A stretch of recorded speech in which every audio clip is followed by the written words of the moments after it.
Bloco 46, Guerra Fria e Ordem Mundial. Aula 1. O mundo bipolar. Corrida espacial, armamentista e crise socialista. Hoje a gente vai mergulhar em um período super importante da história mundial, a chamada Guerra Fria ou o mundo bipolar, como os historiadores gostam de dizer.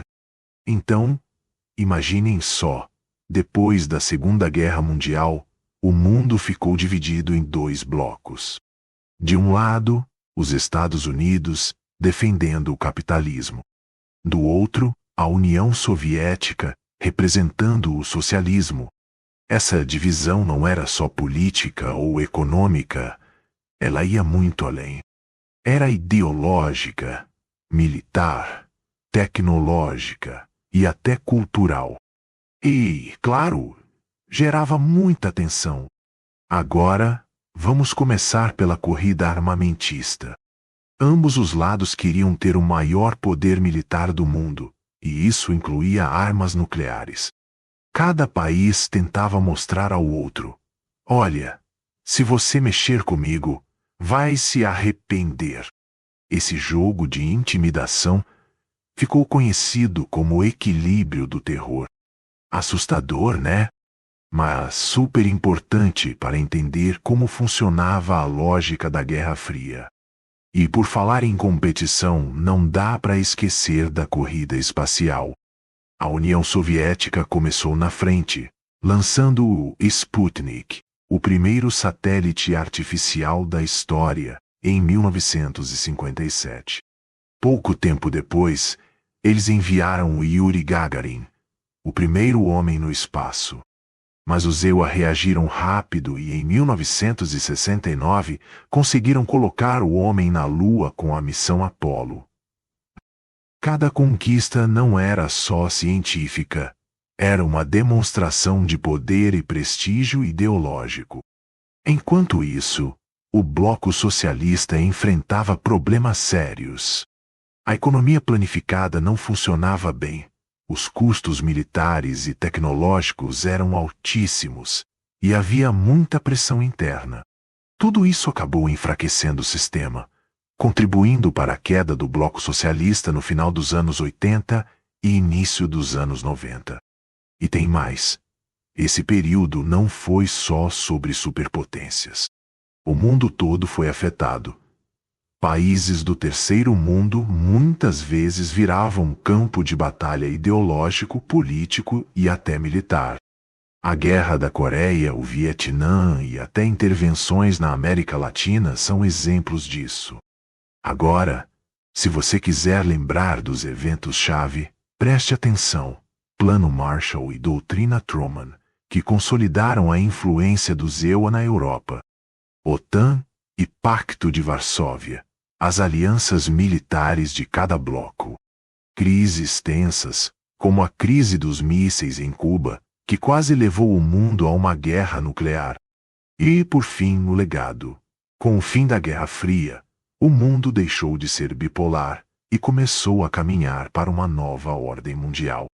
O capitalismo se fortaleceu, a tecnologia avançou rapidamente, e as relações internacionais mudaram de forma definitiva.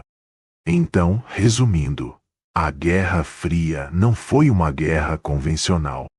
Foi um conflito de ideias, tecnologia e poder, que moldou o mundo como a gente conhece hoje. Aula 2. A nova ordem mundial. Unipolaridade e multipolaridade. Hoje a gente vai conversar sobre um tema super importante para entender o mundo atual. A nova ordem mundial, especialmente os conceitos de unipolaridade e multipolaridade. Então, vamos lá. O que é a nova ordem mundial? Depois da Guerra Fria, o mundo passou por uma grande transformação. Até então, tínhamos um sistema bipolar. De um lado, os Estados Unidos, do outro, a União Soviética.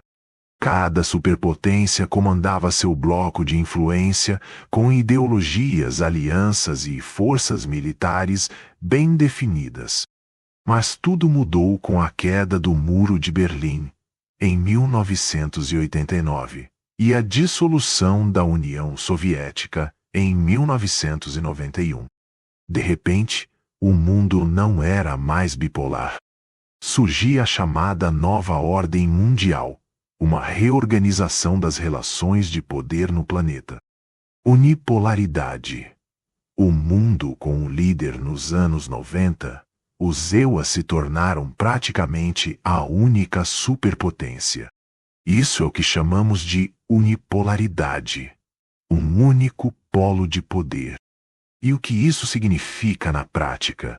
Os EUA tinham vantagem militar quase absoluta, influência econômica e política em praticamente todos os continentes, capacidade de intervir em conflitos e liderar alianças internacionais. Mas calma! O mundo não ficou estático assim por muito tempo. Multipolaridade, vários polos de poder. Com o passar dos anos, a unipolaridade começou a ser desafiada. Surgiram outros polos de poder, tanto econômicos quanto políticos e tecnológicos. Isso é o que chamamos de multipolaridade. Hoje, podemos destacar alguns exemplos.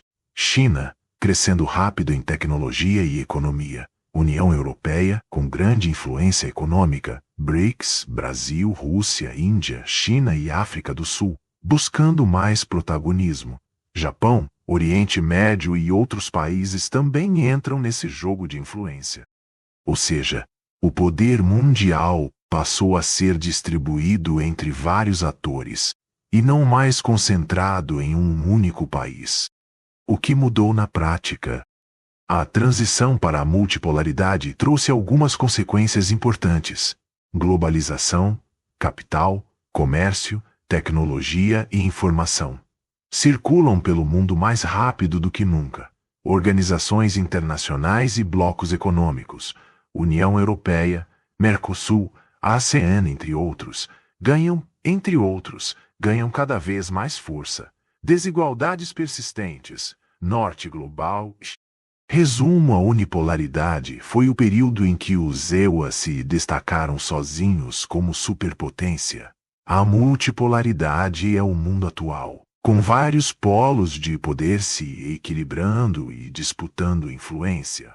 Agora que vocês entenderam o conceito de unipolaridade, dá para perceber como o mundo mudou desde o fim da Guerra Fria, e como essas mudanças impactam diretamente a política, a economia. Aula 3. Ascensão como potência global em nova ordem mundial multipolar.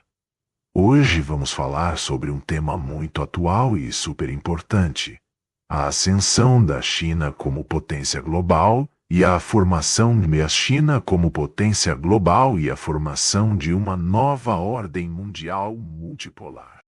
Vamos começar pela economia.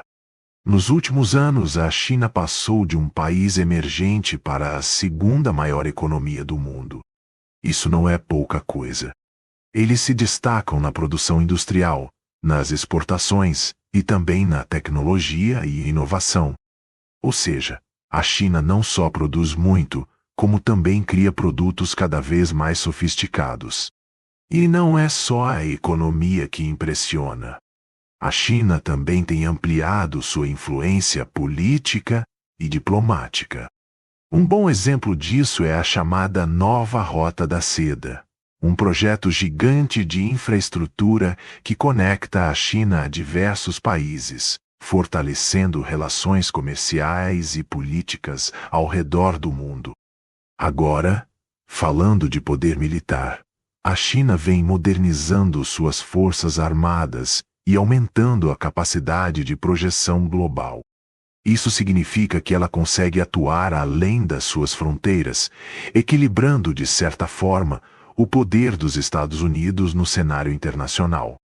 E tudo isso nos leva a um conceito muito importante: a nova ordem mundial multipolar. Diferente do período pós-Guerra Fria, quando os Estados Unidos eram praticamente o centro do mundo. Um poder unipolar. Hoje temos vários centros de poder: China, EUA, União Europeia, Índia, Rússia, cada um com sua influência econômica, política e militar. Mas claro, nem tudo são flores. A China enfrenta desafios como tensões comerciais e tecnológicas, principalmente com os EUA, e precisa lidar com a concorrência global em setores estratégicos, como inteligência artificial, energia e tecnologia militar. Resumindo, a China está crescendo em todas as frentes: economia, política e militar. E isso ajuda a moldar o mundo atual, que é multipolar, ou seja, com vários polos de poder influentes. E entender isso é fundamental para compreender as relações internacionais hoje